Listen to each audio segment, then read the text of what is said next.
Gel beni kor düşümden, kurtarabilirsen kurtar.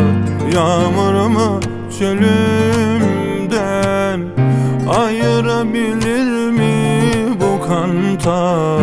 Çaldığın sazlar seni duysa, saz utanır vazgeçer.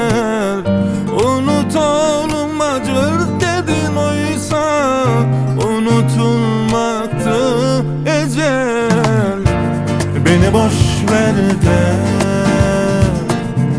ya bu işlerine, aman aman yıkılır dünya. Başımız yerde, aman aman beni boş ver de ya bu işlerine, aman aman yıkılır dünya. Başımız yerde, aman aman. Hey!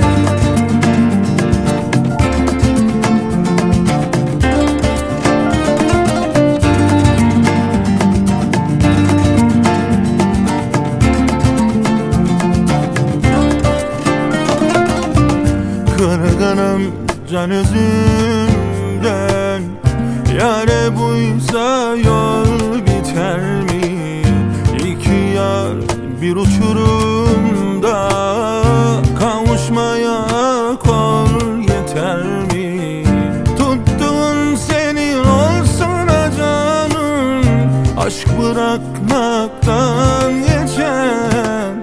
Unut oğlum acır dedin oysa, unutulmaktı ecel.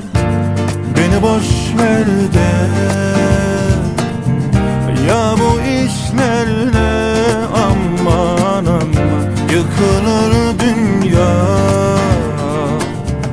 Başımız yerde, aman aman beni boş ver de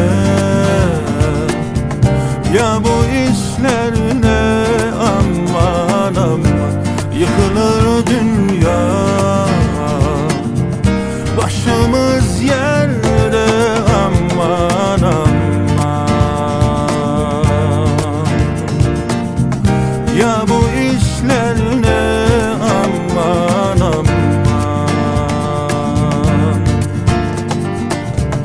Başımız